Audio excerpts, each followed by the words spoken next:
Siswa kelas 7 yang terkasih, salam sejahtera bagi kita semua. Kali ini kita akan belajar materi yang baru, judulnya Aku Memiliki Kemampuan. Seperti yang tampak pada gambar, ada dua gambar. Yang sebelah seseorang yang memiliki kemampuan dari kesempurnaan fisiknya, sedangkan yang di sebelah seseorang yang juga memiliki kemampuan namun dengan keterbatasan fisiknya. Pertama-tama kita lihat terlebih dahulu kompetensi dasar. Yang pertama, bersyukur kepada Allah atas kemampuan dan keterbatasan yang dimilikinya. Kedua, bertanggung jawab mengembangkan kemampuan dan mengatasi keterbatasan dirinya. Ketiga, memahami berbagai kemampuan dan keterbatasan dirinya. Dan yang terakhir, melakukan aktivitas misalnya menyusun doa atau puisi atau refleksi atau clipping sebagai ungkapan penghayatan akan kesederajatan perempuan dan laki-laki dalam hidup sehari-hari. Adapun indikator yang pertama menyebutkan berbagai kemampuan yang dimiliki. Kedua, membandingkan kemampuan-kemampuan yang dimiliki dengan kemampuan temannya. Ketiga, menjelaskan cara dan sikap yang perlu dimiliki dalam usaha mengembangkan kemampuan. Dan yang terakhir, menjelaskan pesan kutipan kitab suci Matius bab 25 ayat 14 sampai 30 berkaitan dengan upaya mengembangkan kemampuan. Terlebih dahulu kita hendak menggali pesan Tuhan untuk mengembangkan kemampuan. Matius bab 25 ayat 14-30. Kita akan membacanya bersama-sama dalam Alkitab elektronik. Nah, kita akan melihat bersama-sama Matius bab 25 ayat 14-30, perumpamaan tentang talenta. Sebab hal kerajaan sorga sama seperti seorang yang mau bepergian ke luar negeri, yang memanggil hamba-hambanya dan mempercayakan hartanya kepada mereka. Yang seorang diberikannya 5 talenta, yang seorang lagi 2, dan yang seorang lain lagi 1, masing-masing menurut kesanggupannya, lalu ia berangkat. Segera pergilah hamba yang menerima 5 talenta itu. Ia menjalankan uang itu lalu beroleh laba 5 talenta. Hamba yang menerima 2 talenta itu pun berbuat demikian juga dan berlaba 2 talenta. Tetapi hamba yang menerima 1 talenta itu pergi dan menggali lubang di dalam tanah lalu menyembunyikan uang tuannya. Lama sesudah itu pulanglah tuan hamba-hamba itu lalu mengadakan perhitungan dengan mereka. Hamba yang menerima 5 talenta itu datang, dan ia membawa laba 5 talenta. Katanya, "Tuan, 5 talenta Tuan percayakan kepadaku. Lihat, aku telah beroleh laba 5 talenta." Maka kata tuannya itu kepadanya, "Baik sekali perbuatanmu itu, hai hambaku yang baik dan setia. Engkau telah setia dalam perkara kecil. Aku akan memberikan kepadamu tanggung jawab dalam perkara yang besar. Masuklah dan turutlah dalam kebahagiaan tuanmu." Lalu datanglah hamba yang menerima 2 talenta itu. Katanya, "Tuan, 2 talenta Tuan percayakan kepadaku. Lihat, aku telah beroleh laba 2 talenta." Maka kata tuannya itu kepadanya, "Baik sekali perbuatanmu itu, hai hambaku yang baik dan setia. Engkau telah setia memikul tanggung jawab dalam perkara yang kecil. Aku akan memberikan kepadamu tanggung jawab dalam perkara yang besar. Masuklah dan turutlah dalam kebahagiaan tuanmu." Kini datanglah juga hamba yang menerima 1 talenta itu dan berkata, "Tuan, aku tahu bahwa Tuan adalah manusia yang kejam, yang menuai di tempat di mana Tuan tidak menabur, dan yang memungut dari tempat di mana Tuan tidak menanam. Karena itu aku takut dan pergi menyembunyikan talenta Tuhan itu di dalam tanah. Ini, terimalah kepunyaan Tuhan. Maka jawab tuannya itu, hai kamu hamba yang jahat dan malas. Jadi kamu sudah tahu bahwa aku menuai di tempat di mana aku tidak menabur, dan memungut dari tempat di mana aku tidak menanam. Karena itu sudahlah seharusnya uangku itu kau berikan kepada orang yang menjalankan uang, supaya sekembaliku aku menerimanya serta dengan bunganya. Karena sebab itu ambillah talenta itu daripadanya dan berikanlah kepada orang yang mempunyai 10 talenta itu. Karena setiap orang yang mempunyai kepadanya akan diberi sehingga ia berkelimpahan, tetapi siapa yang tidak mempunyai, apapun juga yang ada padanya akan diambil daripadanya. Dan campaklah hamba yang tidak berguna itu ke dalam kegelapan yang paling gelap. Di sanalah akan terdapat ratap dan kertak gigi. Nah, kita telah mendengar bacaan dari Matius bab 25 ayat 14 sampai 30. Kita perlu mengetahui apa itu talenta yang sesungguhnya yang dimaksudkan oleh bacaan tadi.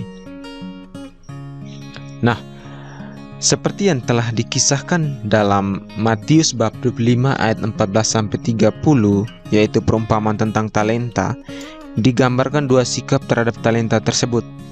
Ada orang yang sungguh bertanggung jawab dan mengembangkannya sehingga menghasilkan buah, dan ada juga yang tidak berbuat apa-apa sehingga tidak menghasilkan apapun.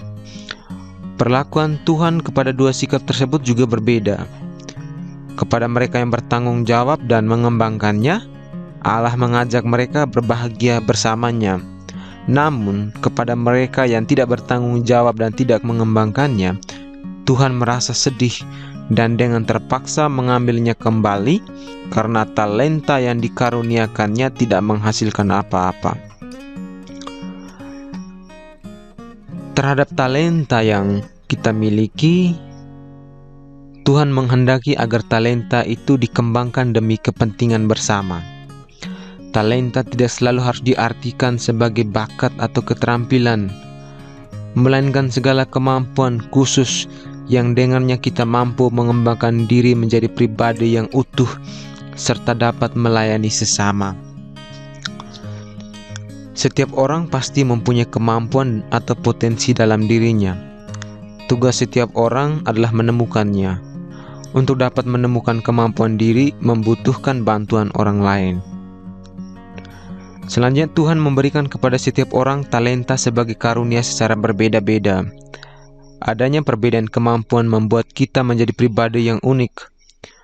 Tuhan memanggil setiap orang agar mengembangkannya semaksimal mungkin, sehingga menghasilkan buah yang berlimpah.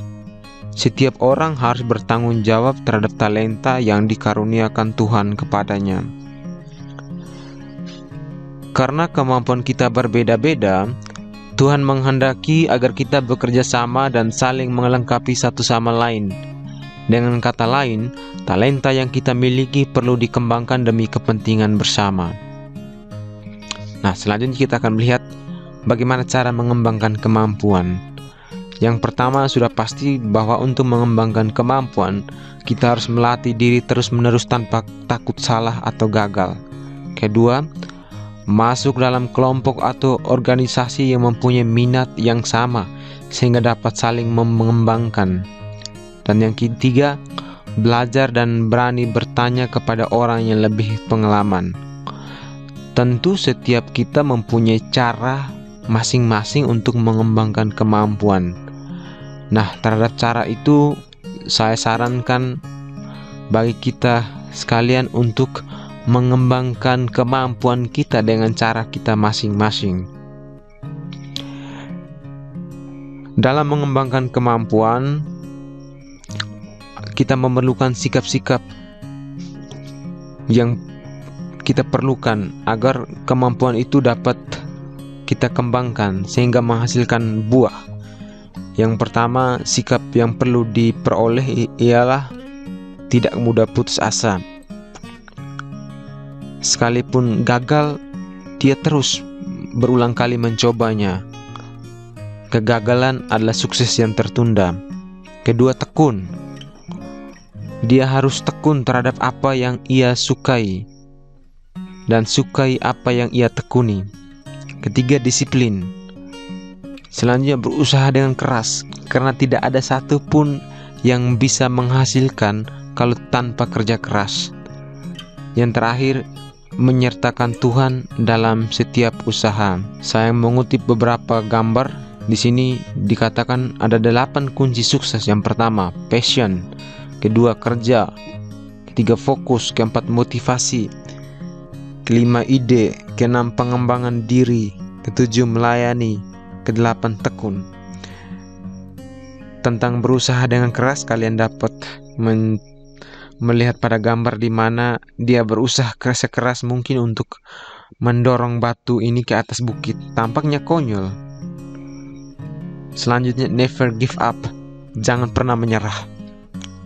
Adapun akibat jika kita tidak mengembangkan talenta, seperti yang telah kita baca bersama-sama dalam Injil Matius tadi, bahwa dia akan diasingkan. Dan jika kamu tidak belajar, maka kamu akan mati. Tentu mati bukan dalam pengertian biologis bahwa tubuh kita akan mati, melainkan cara berpikir kita. Cara berpikir kita akan mewarisi cara lama yang tidak sesuai dengan tuntutan zaman dan harapan banyak orang. Selanjutnya, kita akan menjadi penonton. Dan masih banyak hal lain yang dapat kamu alami jika kamu tidak mengembangkan talenta yang ada dalam diri kita masing-masing. Ini saya mengutip beberapa kata-kata bijak dari orang-orang terkenal. Jika kita berhenti belajar, maka itulah awal dari kesulitan. Selanjutnya ada dari Mahatma Gandhi. Dibilang, hiduplah seolah-olah kamu akan mati besok, dan belajarlah seolah-olah kamu hidup selamanya. Selanjutnya ada dari Thomas Fuller.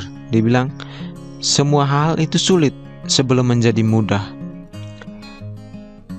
Selanjutnya, jangan pernah menyerah, karena saya yakin bahwa kita semua bisa. Sebagai bahan evaluasi, kalian diminta untuk membuat sebuah refleksi tentang perumpamaan tentang talenta dengan kemampuan atau talenta yang Anda miliki. Sedangkan soal ulangan khusus materi ini, linknya ada pada deskripsi video. Materi kita tentang aku memiliki kemampuan sudah selesai. Pesan saya, semoga dengan kemampuan yang kita miliki, kita terus mengembangkannya supaya dapat menolong sesama dan mendatangkan kebahagiaan bagi diri kita masing-masing. Terima kasih. Sampai jumpa di materi-materi selanjutnya. Tuhan Yesus memberkati kita semua.